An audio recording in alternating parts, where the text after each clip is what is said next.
stopped at the border. Let's play hardball.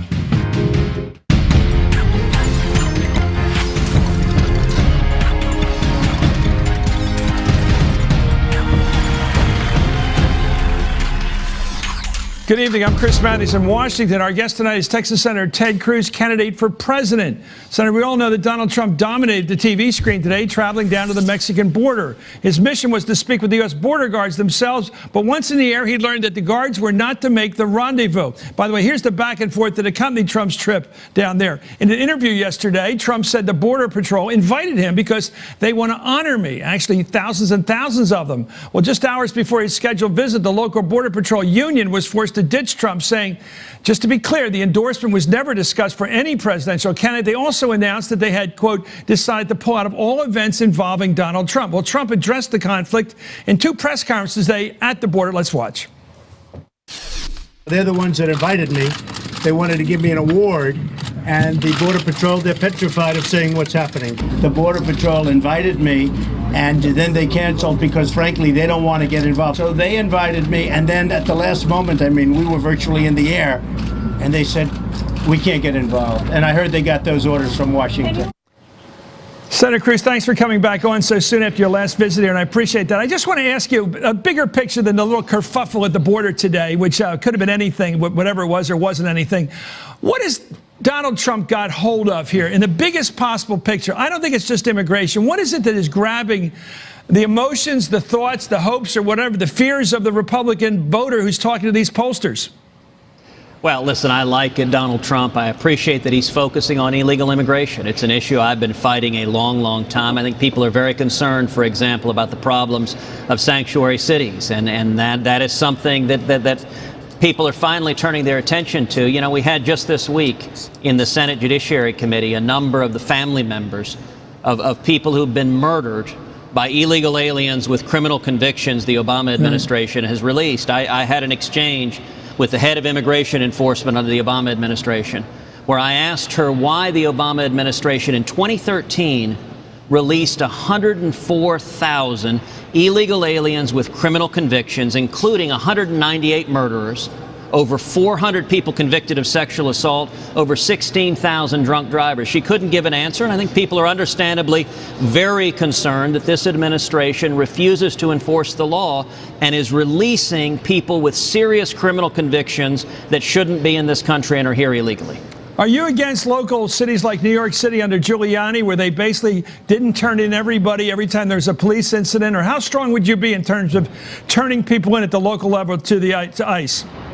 Look, sanctuary cities are wrong. The city of San Francisco, we've seen the murder of Kate Steinle, who was out on the pier, was shot and murdered. San Francisco is a city that proudly calls itself a sanctuary city. With the case of the illegal immigrant and career criminal who murdered Kate Steinle, the federal government had put in what's called a detainer, a request that when he was released, they be notified so he could be deported. And the city of San Francisco refused to honor that detainer, defied federal law.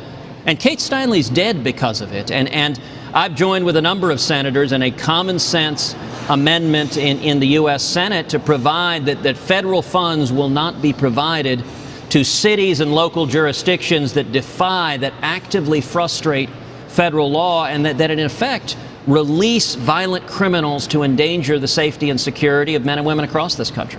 When somebody's arrested in a locale like San Francisco or New York, do you think they should be, if they're arrested and they find out that they're not here legally, should they be turned over to the immigration authorities? I think we should enforce federal immigration laws, and I think we should not have so cities should local do it. Cities officials. should turn them over. I think we should comply with the law. You know, it's an amazing thing that people treat it as unusual that we should follow the law. When I asked the head of immigration enforcement, why did the Obama administration release 104,000 criminals, people with separate criminal convictions who were here illegally, she couldn't answer me. You know, Chris, I asked the question, how many murderers did the Obama administration release yesterday who was here illegally? Okay. She said, I don't know. That ought to trouble anybody, anybody with children that doesn't want murderers on the streets. I think you should talk to Rudy Giuliani about this, because the urban officials, like mayors of big cities, they're afraid. I think they've been learned to be afraid that if you turn everybody you deal with over to ICE, to the immigration authorities, you won't get any cooperation from the communities in getting information. They'll just see you as the deporters. Isn't that a danger to consider, or not? I will suggest the very simple principle that we should enforce the law and we should keep violent criminals off the street. So in 2013, 16,000 people with drunk driving convictions. Right. You know, imagine if your loved one, if someone in your family was killed by a drunk driver that the federal government had in custody who was here illegally, and they simply released that drunk driver. At the testimony, at the hearing in the Senate, we heard testimony from a man whose brother was killed by a drunk driver that had been released by the government. It doesn't make any sense. But you're coloring the immigration issue heavily in the area of crime. Do you think it's fair to say that when you're talking about immigration, to quickly go to the issue of crime levels in big cities? Do you think they're related that closely? Well, I'm focusing very directly on illegal aliens with criminal convictions. When the Obama administration releases 104,000 illegal aliens, all of whom had a separate criminal conviction, yes, there's a direct connection there. When you release 193 illegal aliens with homicide convictions, yes, there's a direct connection there. Well, I agree with that, of course. Let's go back to the latest polling here. It's fascinating. Look at the Washington Post ABC poll. Donald Trump is up there, and many others are down. Trump's up by 20 points just since May of just a few weeks ago, while Rand Paul's down 5, you're down 4. Rubio, Christie, and Santorum are down 3. And so there's an old rule. You remember Gresham's law from economics? Bad money drives good money out of circulation.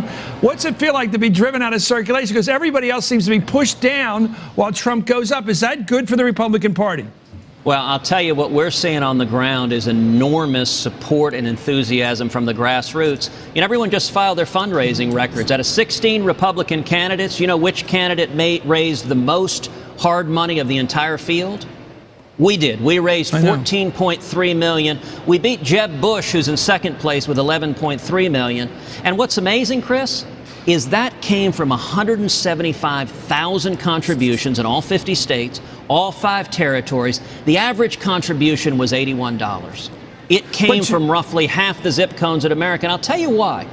People are looking for someone who will stand up to the Washington cartel. Right now, I'm in the Senate, and the reason is we're having a fight over the Export-Import Bank, a classic example of corporate welfare. And let me say, Chris, your party, the Democrats, who uses a lot of rhetoric about opposing big business and big money. The Democrats, virtually all of them, are supporting this cronyism and corporate welfare. The one person who's standing up strong is Bernie Sanders. This is an issue where Bernie and I are in complete agreement. We need to end this corporate welfare. But far too many Democrats, and I will readily admit, far too many Republicans are supporting hundreds of billions of dollars of loan guarantees to giant corporations at the expense of the taxpayers. I think people are fed up with that. They want someone who will stand with the working man and woman against the bipartisan corruption of Washington. Is that a strategy on the right to build up Bernie Sanders?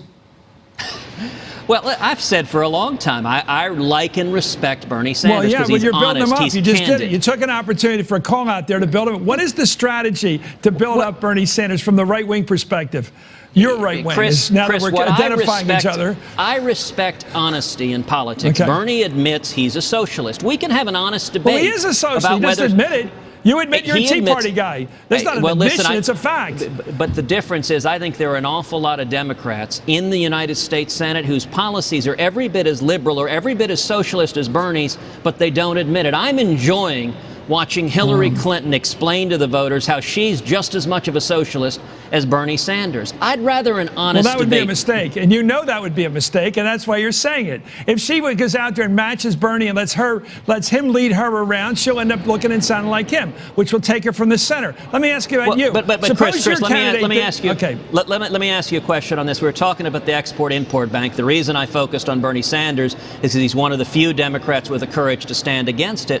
Let me point out another Democrat that had the courage to stand against it. Then Senator Barack Obama. When he was a senator, he said the Export-Import Bank is a classic example of corporate welfare. Now that he's president, Barack Obama and Hillary Clinton and the Democratic Party, they get contributions from big lobbyists in Washington. Now he's for corporate welfare. Bernie is being honest about this, and I wish both the career politicians and the Democrat and Republican Party. I mean, you're getting so enthusiastic. I know what you're up to. It's called troublemaking. Let me ask you about your party. We're watching how this debate's working out. Top 10, Roger Ailes, fine. They got a top 10 limit. Some are in, some are out. What happens if the convention next summer picks Jeb Bush and John Kasich to be your ticket, and the other side picks Hillary Clinton and Sherrod Brown? So you got two centrist tickets, at least at the top. Isn't that going to drive the Tea Party crazy? Crazy that you've been cut out of presidential politics. Let me be clear, by the way. No one in their right mind would describe Hillary Clinton and Sherrod Brown as a centrist ticket. That would be a far-left ticket. And let me be clear also, in that race, really? Hillary and Sherrod would win because you'd turn out the far-left base and millions of conservatives would stay home. That race would make you very happy, Chris, because the way for Republicans to win... You are beating the drum for Bernie Sanders and Sherrod Brown tonight. This is their game. I know what you're trying to get Hillary out of position, go chase them. I'm asking you, are you in position to decide between a third-party candidate of the Tea Party people if you have to take on Jeb Bush in a general election because you're stuck outside the contest? If you get a Jeb Bush in there, you can't vote for Bush. You're not one of those guys. You never vote for Bush. I'll be unequivocal. I am not a third-party guy. I am running in the Republican Party. I will support the Republican nominee. But if we nominate another candidate in the mold of a Bob Dole or a John McCain or a Mitt Romney, all of whom are good, honorable men, but what they did didn't work. If we do it again, the same millions of conservatives who stayed home in 08 and 12 will stay home in 16, and Hillary wins. Just to tie up that thought, and you've been very clear tonight, is Jeb Bush in that mold? I'm going to let him speak for himself and the Republican primary voters answer that. I agree with Reagan. The way we win is we paint in bold colors, not pale pastels. And I'll tell you something that'll worry you, Chris. As I travel the country all over the place, men and women stop me who say, I'm a Democrat, but you're fighting for me and I'm with you. That's something that's got to terrify the heck out of a lot of Democrats. We saw in the last 50 years, there's one Republican who has a group of Democrats named after him. Reagan Democrats. When you paint in bold colors, you build a broad coalition. Well, you're a Bernie Sanders Republican from what I've heard tonight, but thank you for coming on. I understand entirely the strategy you're up to. Senator Ted Cruz being very strategic tonight.